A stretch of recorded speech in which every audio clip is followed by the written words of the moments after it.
नमस्कार दोस्तों, हम द हिंदू का सेकंड एडिटोरियल ए स्मॉल स्टेप को डिस्कस करेंगे। ए स्मॉल स्टेप मतलब एक छोटा सा कदम।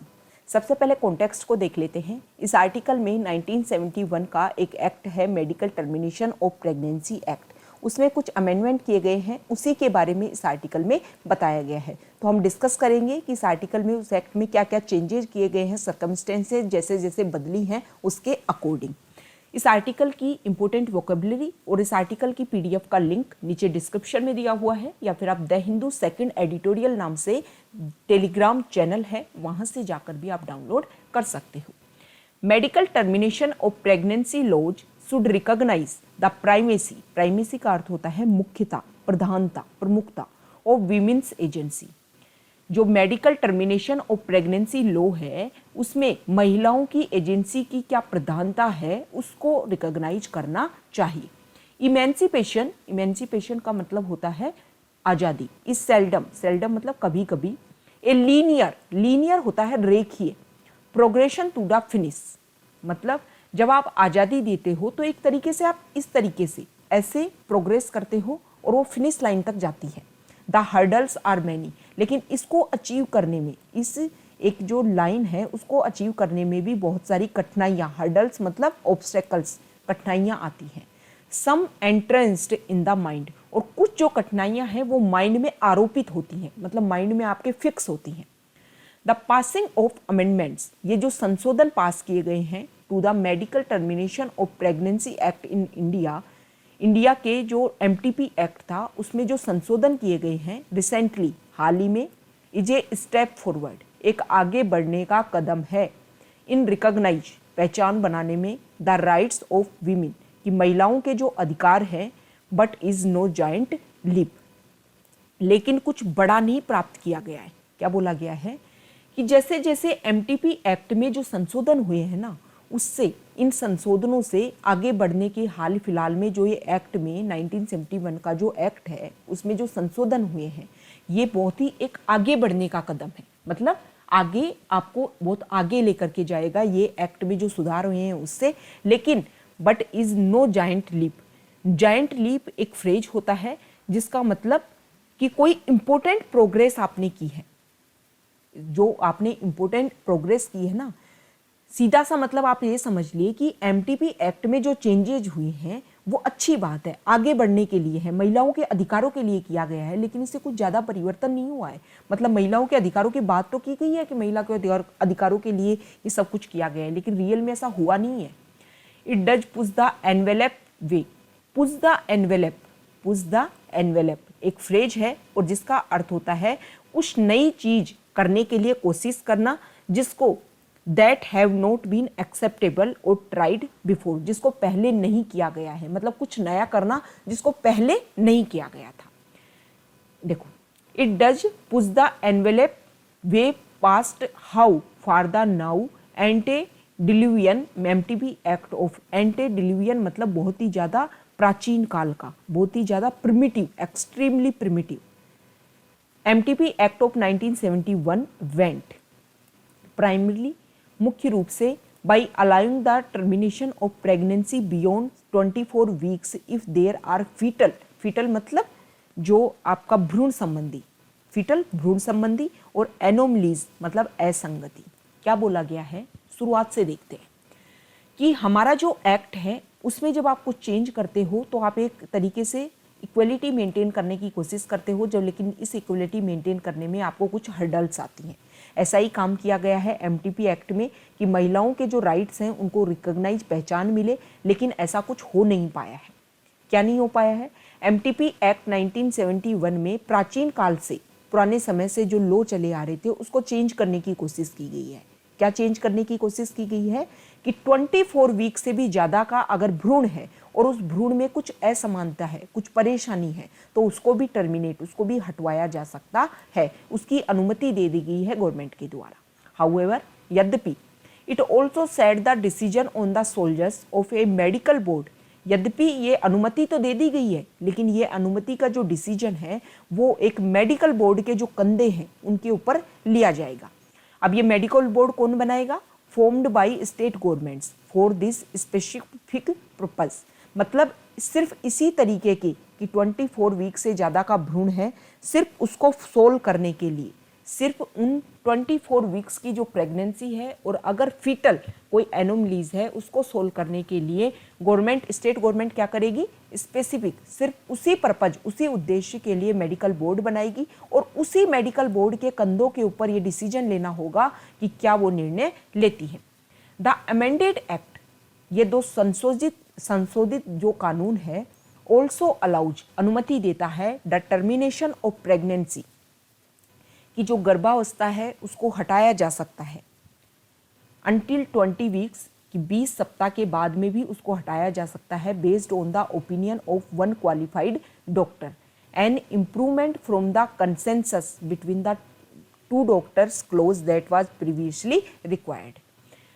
इस अमेंडमेंट एक्ट में ये बोला गया है कि 20 सप्ताह तक का अगर गर्भ है, 20 सप्ताह तक का प्रेगनेंसी है तो उसको भी टर्मिनेट करवाया जा सकता है और सिर्फ एक क्वालिफाइड, एक प्रशिक्षित डॉक्टर की ओपिनियन की आवश्यकता है, उसके ऊपर आधारित होगा। पहले क्या था, 20 सप्ताह तक का अगर प्रेगनेंसी है तो 2 डॉक्टर की रिक्वायरमेंट थी कि उनकी ओपिनियन होनी चाहिए, रिक्वायर्ड मतलब आवश्यकता थी।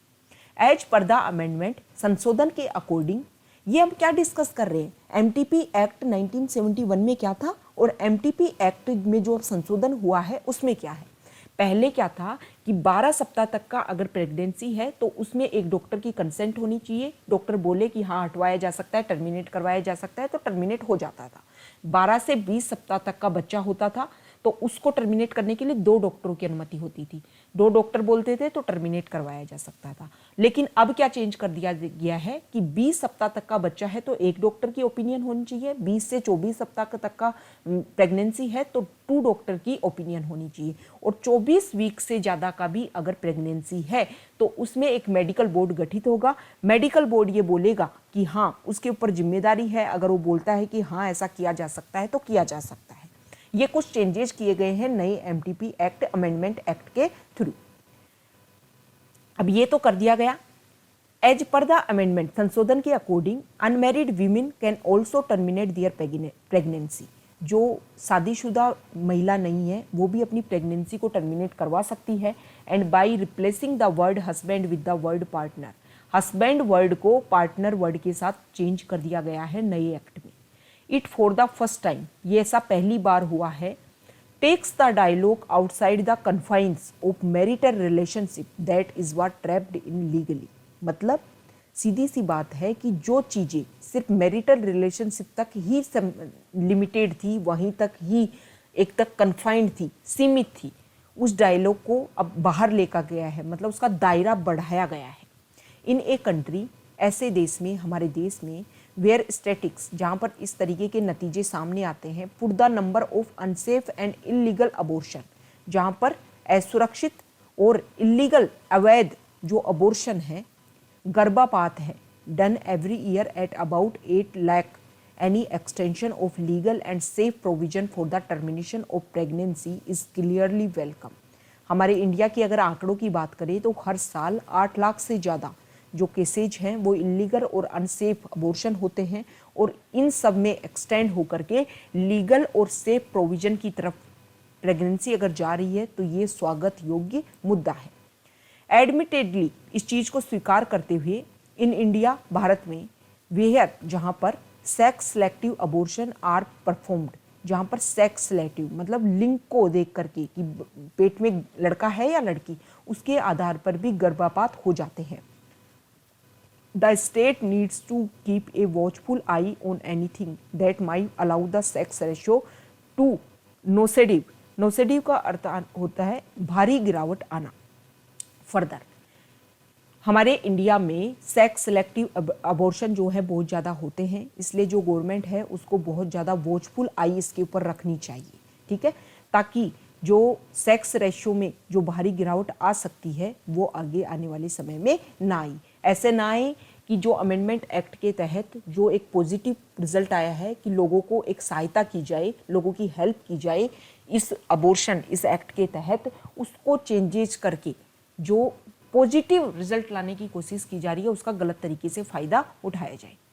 बट दिस लॉ, लेकिन ये जो कानून है, स्टॉप्स, रोकता है, sort of reimagining an issue at the heart of any debate on abortion। मतलब किसी भी कोई मुद्दा है ना, उसको जब आप रीइमेजिन करते हो और उस अबॉर्शन का जो मुद्दा है उसका जो एक मेन हार्ट जो है ए वीमेंस एजेंसी और रिप्रोडक्शन, कि रिप्रोडक्शन के ऊपर महिलाओं की जो एजेंसी का जो मुद्दा है, मतलब महिलाओं का क्या स्टैंड होना चाहिए, उसके बारे में नहीं सोचता है ये कानून। अगर सोचता तो ये नहीं बोलता कि डॉक्टर की अनुमति होनी चाहिए, ये बोलता कि महिलाओं की अनुमति ही सबसे प्रायोरिटी में रखी जानी चाहिए। वैसे महिलाओं की अनुमति भी होनी चाहिए, महिलाओं की कंसेंट, महिलाओं का ओपिनियन भी होना चाहिए, लेकिन डॉक्टर की अनुमति भी साथ में जरूरी है। The key ड्रामेटिस पर्सोनिया is a decision. ड्रामेटिस पर्सोनिया है कि किसी भी एक प्ले में जो सारे कैरेक्टर्स होते हैं, in a decision to keep or abort a fetus as essentially the women her gynecologist. Instead, the law envisages the decision to be made by a board of specialists if an abortion is required after 24 weeks। क्या बोला गया है कि एक play जो होता है उसमें जो मेन कैरेक्टर है, अब एक महिला जो प्रेग्नेंट है उसमें मेन कैरेक्टर कौन है? वो महिला है, वो वीमेन है, और उसकी जो स्त्री रोग विशेषज्ञ है वो है उसमें मेन कैरेक्टर। लेकिन इस कानून में क्या किया गया है कि उनको तो बगल में कर दिया गया, और 24 सप्ताह से ज़्यादा की जब अबॉर्शन की ज़रूरत है तो उसमें एक बोर्ड ऑफ स्पेशलिस्ट बनेगा, वो निर्णय लेगा, तब डिसीजन आएगा, उसके ऊपर निर्भर कर दिया गया। तो जो प्ले में जो मेन कैरेक्टर है उनको तो साइड कर दिया गया और कोई और ही डिसीजन ले रहा है। अमोंग द रीजन्स, इन्हीं कारणों के मध्य में why the amendments were pushed wards the laborious, laborious मतलब होता है अथक, process a women had to undergo in order to get an abortion, sometimes resolved by courts but often frustrating and leading them to seek solution सरपेटेशली का मतलब होता है इस चीज को, मतलब कोई भी चीज उसको हमने, यहां देखिए सरपेटेशली, देखो बट यहां से एक second, among the reasons why the amendments were pushed was the labours. देखो ये जो अमेंडमेंट, जो संशोधन किए गए हैं ना, कि ये जो संशोधन किए गए हैं वो इतना अथक, इतना कठिन बनाने की क्या जरूरत थी एक महिला के लिए, कि वो महिला उस चीज का जब सॉल्यूशन लेने की बात करे ना, कि उसकी जब लाइफ तक के रिस्किंग हो जाए तब भी उसको लीड ना दिया जाए और उसका जीवन इतना फ्रस्ट्रेट हो जाए, इतना मतलब अपनी प्रॉब्लम का सॉल्यूशन ढूंढने के लिए भी जब उसको दूसरों के ऊपर निर्भर रहना पड़े या फिर उसको कोर्ट जाके अपनी प्रॉब्लम को सोल्व करना पड़े, तो इस तरीके का अथक बनाने का, कठिन बनाने की क्या जरूरत थी इस लॉ को। दिस इज रेट्रोग्रेड, रेट्रोग्रेड मतलब होता है उल्टा, पश्चिमगामी, even position against a global trend. ये जो नया लॉ है, ये एक्ट है, वो उल्टा है, पश्चिमगामी है, एक ग्लोबल पूरे विश्व में जो ट्रेंड चल रहा है उसके भी बिल्कुल विपरीत है। The laws in over 60 countries, 60 देशों में ऐसा कानून है अलाउ वीमेन, जो महिलाओं को अनुमति देता है टू गेट एन अबॉर्शन, कि वो अबॉर्शन करवा सकती हैं on request at any point in the gestation.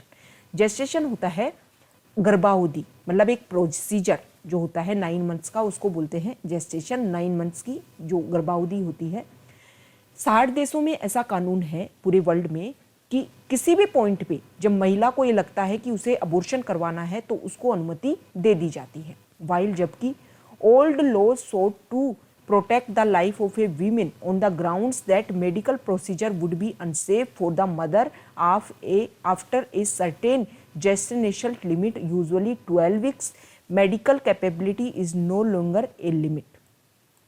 क्या बोला गया है कि पुराने कानून में तो जो 12 सप्ताह का जो एक टारगेट फिक्स किया गया था ना, कि 12 सप्ताह के बाद में जो अबॉर्शन करवाना है तो गवर्नमेंट की ज़रूरत है, डॉक्टर की ज़रूरत है, डॉक्टर बताएगा। तो देखो पहले ये लगता था कि जो मेडिकल प्रोसीजर है वो महिला के लिए सेफ नहीं है, लेकिन जो मेडिकल की जो कैपेबिलिटी है ना, उसकी कोई भी लिमिट नहीं है कि कितने लिमिट तक जाकर के वो अपना काम कर सकता है।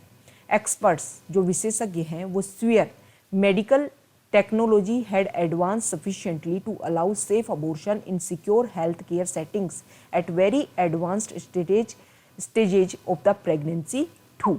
क्या बोला गया है कि जो हमारे मेडिकल टेक्नोलॉजी इस तरीके से इस हद तक एडवांस हो चुकी है कि हम एक काफ़ी अच्छे लेवल तक जाकर भी हम प्रेगनेंसी को टर्मिनेट करवा सकते हैं।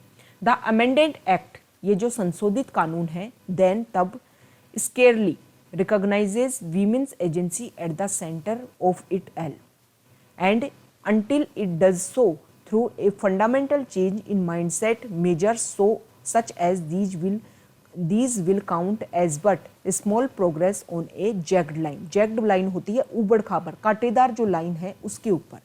ये जो अमेंडमेंट एक्ट आया है ना, वो जब तक महिलाओं को बीच में नहीं रखेगा, महिलाओं को सेंटर में नहीं रखेगा और साथ में माइंड सेट में जो फंडामेंटल चेंज नहीं होगा, ये सब कुछ होगा, ये दोनों चीज़ें मिलेंगी अमेंडमेंट के थ्रू, लोगों में ये दिमाग में जाए कि मेडिकल जो टेक्नोलॉजी है काफ़ी विकसित हो चुकी है, उसके साथ में अपना जो माइंड है उसको भी विकसित किया जाए, तभी जा कर के हम जो महिलाओं के साथ में इक्वलिटी है ना उसको अचीव कर पाएंगे। और ये सब कुछ अचीव करने के लिए कोई सीधा साधा रास्ता नहीं है, बहुत ही ऊबड़ खाबड़ रास्ता है और बहुत ही चीज़ें चेंज करनी है। तो ये हमारा डिस्कशन था। ओके।